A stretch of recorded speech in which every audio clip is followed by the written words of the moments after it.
जिसका इनोवेटिव की हुंकार से। Welcome to quality circle. हमारी कंपनी का नाम कपारो इंजीनियरिंग इंडिया लिमिटेड। हमारे टोटल 25 प्लांट्स हैं। हम कौन से प्लांट से हैं? हम कपारो चौपांगी प्लांट से हैं। हमारे major customers Ashok Leyland Kubota, Maruti, Honda, Scotts royal Enfield. Mahindra, Sonalika. Force motors में हैं। हमारे प्रोडक्ट्स हम फास्टर मैन्युफैक्चरिंग करते हैं। This is our circle history. हमारी टीम की फैसिलिटेटर है प्रिया शर्मा, मैं टीम लीडर सौरभ और मेरी टीम के मेंबर्स हैं अंकिता, दीपक, पवन, पंकज।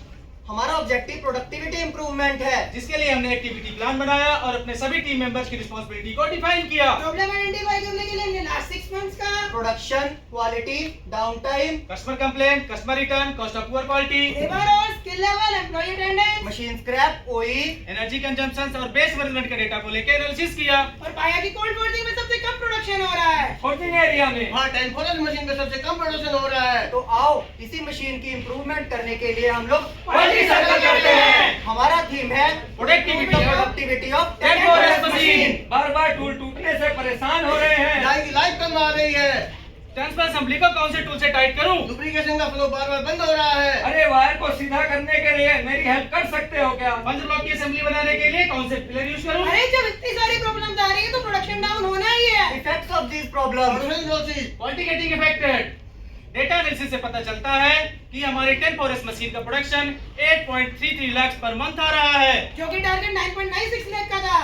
इसके लिए हमने सभी टीम मेंबर को कलेक्ट किया और इकट्ठे होकर ब्रेनस्टॉर्मिंग किया और पॉसिबल कॉजेस को फाइंड आउट किया। पॉसिबल कॉजेस को स्टडी करने के बाद में हमने पोटेंशियल कॉजेस आइडेंटिफाई किए, जिसमें हमारा पहला पोटेंशियल कॉज है ऑपरेटर फटीग। हम मशीन पर गए और हमने पाया कि ऑपरेटर को टूल टाइटनिंग के लिए कन्वेंशनल मेथड यूज करना पड़ रहा है, जिसके कारण ऑपरेटर फटीग हो रहा है। इस प्रकार ये कोच वैलिड मिला।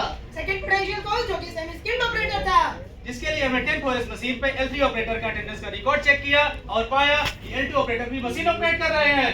इस प्रकार ये कोच वैलिड मिला। Third potential cause bending iron coil, इसके लिए हमने विजुअल इंस्पेक्शन किया और पाया कि ये कॉज इनवैलिड है। हमारा नेक्स्ट पोटेंशियल कॉज है कॉइल वेट वेरिएशन, जिसके लिए हमने कॉइल के वेट को वेरीफाई किया और पाया कि अप एंड डाउन में 230 केजी से लेकर 630 केजी का वेरिएशन आ रहा है, जबकि हमारी स्टैंडर्ड की रिक्वायरमेंट 550 केजी से लेकर 650 केजी की है। इस तरह कॉज हमें वैलिड मिला। Next potential cause manual tool movement, इसके लिए जब हम शॉप फ्लोर पे गए तो हमने पाया कि मशीन जॉब चेंज के समय ऑपरेटर मैनुअली टूल्स को स्टोर से लेकर मशीन तक कैरी कर रहा है, जिसके कारण ऑपरेटर को फटीग हो रहा है। इस प्रकार ये टूल वैलिड मिला।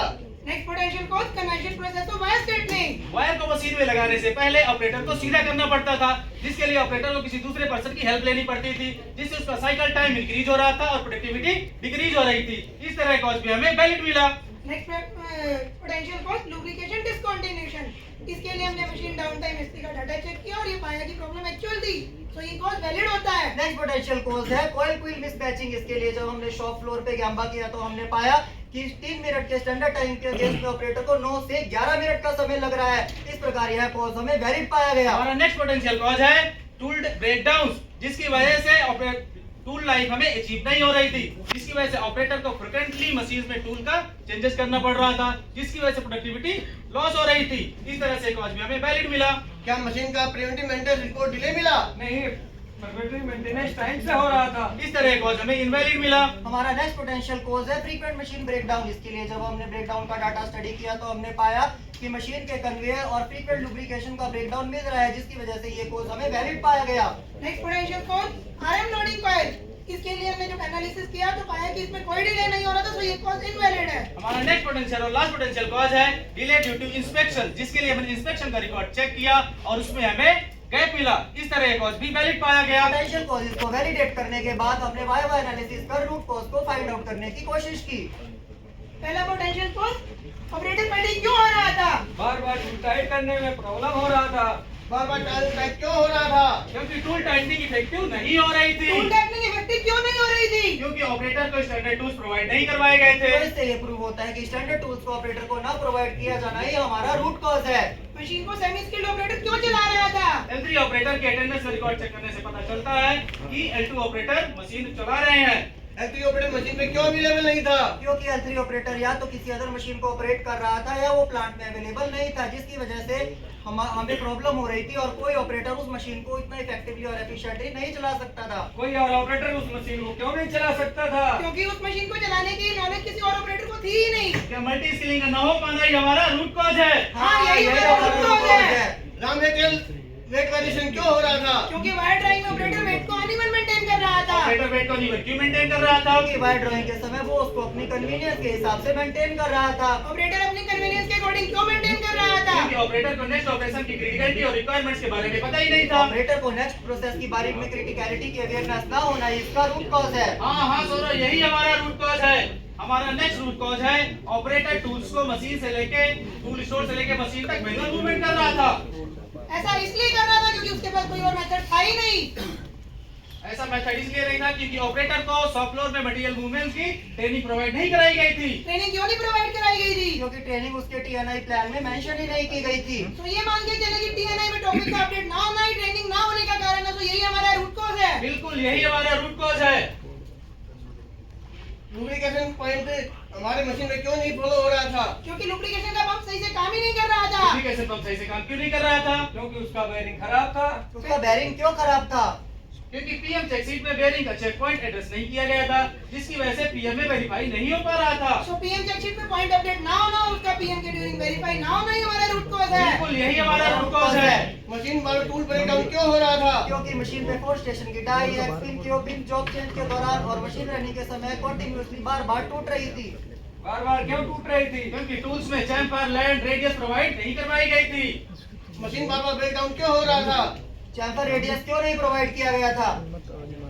क्योंकि ड्राइंग ही अपडेट नहीं कराई गई थी उसके लिए। तो इससे ये प्रूफ हो जाता है कि टूल की ड्राइंग में चैम्फर रेडियस और लैंड सेट ओवर का मेंशन ना होना यही हमारा रूट कॉज है। बिल्कुल यही हमारा रूट कॉज है। मशीन ब्रेकडाउन क्यों हो रहा था? क्योंकि मशीन की कन्वेयर बार-बार डैमेज हो रही थी। मशीन की कन्वेयर का बार-बार डैमेज होने का रीजन ये था कि मशीन का check point PM check sheet में ऐड नहीं था, जिसकी वजह से पीएम के दौरान वेरीफाई नहीं हो पा रहा था। तो यही मानकर चलते हैं कि पीएम में फिर से पॉइंट ना डालना, उसका चेक ना होना ही हमारा रूट कॉज है। बिल्कुल अंकिता, यही हमारा रूट कॉज है। इंस्पेक्शन में डिले क्यों हो रहा था? क्योंकि इंस्पेक्शन को मैनुअली करना पड़ रहा था। मैनुअली क्यों करना पड़ रहा था? क्योंकि ऑपरेटर जॉब चेंज के बार-बार टूल्स को और पार्ट्स को स्टैंडर्ड रूम में इंस्पेक्शन के लिए ऑफर कर रहा था। स्टैंडर्ड रूम में ऑफर क्यों कर रहा था? क्योंकि अभी तक हमारे पास में कोई ऑनलाइन इंस्पेक्शन का सिस्टम नहीं था। So it means online inspection system ना होना और मैनुअल टाइम का लगना यही हमारा रूट कॉज है। बिल्कुल यही हमारा रूट कॉज है। इन सभी प्रॉब्लम्स को आइडेंटिफाई करने के बाद हमने सपोर्टिव डिपार्टमेंट का हेल्प लिया और हमने अपने काम को पूरा किया और हमें कहीं से भी किसी भी तरीके का कोई रेजिस्टेंस नहीं मिला। इस पूरे क्वालिटी सर्कल को करने में हमने बहुत सारे एडजस्ट भी किए, जिससे हमारा ऑपरेटर फटीग रिड्यूस हुआ, मल्टी स्किलिंग डेवलप हुई, कॉइल लोडिंग टाइम कम हुआ, टूल मूवमेंट का टाइम रिड्यूस हुआ, लुब्रिकेशन की प्रॉब्लम सॉल्व हुई, कन्वेयर का डाउन टाइम रिड्यूस हुआ वायर स्ट्रेटनिंग का टाइम कम हुआ और इंस्पेक्शन का टाइम भी हमारा रिड्यूस हुआ। आरएम कॉइल वेट वेरिएशन कम हुआ। टूल को हमने ड्राइंग्स में डालकर स्टैंडर्डाइज करवाया। इसी के साथ में हमें कुछ टेंजिबल बेनिफिट्स भी मिले, जिससे हमारा डाटा मॉनिटरिंग से हमें पता चला कि 10-4S मशीन की प्रोडक्शन 8 लाख से इंप्रूव होकर 11 लाख पीसेस पर मंथ तक पहुंच गई है और वही अगर हम ओई की बात करें तो 33% से इंप्रूव होकर 44% तक पहुंच गई है। इसके साथ साथ हमने मशीन का डाउन टाइम मॉनिटर करना स्टार्ट कर दिया, हमारे नंबर ऑफ डिफेक्ट्स कम हो गए और ओवरऑल प्रोडक्टिविटी इंप्रूव हो गई। इसके बाद हमने सभी इंप्रूवमेंट्स को स्टैंडर्डाइज किया, जिसके लिए हमने चेक शीट, WI और ड्राइंग्स और कंट्रोल प्लान को स्टैंडर्डाइज किया। टेंजिबल बेनिफिट्स, इस पूरे प्रोजेक्ट को करने में हमें 9 लाख रुपए पर मंथ की सेविंग आई। इंटेंजिबल बेनिफिट, हमारी नॉलेज इंक्रीज हुई, मोरल इंक्रीज हुआ, हमें टीम के साथ काम करना सीखा, हमें कंपनी नई पहचान मिली, कॉन्फिडेंस इंक्रीज हुआ। इस पूरे क्वालिटी सर्कल को करने में हमने बहुत सारे QC टूल्स भी यूज किए, जैसे कि activity chart, cause and effect diagram, pie chart. Bar chart, check sheet, why why analysis को यूज करना सीखा। हमारा नेक्स्ट चैलेंज है to improve the productivity of JPF 8 second machine. Thank you. Thank you.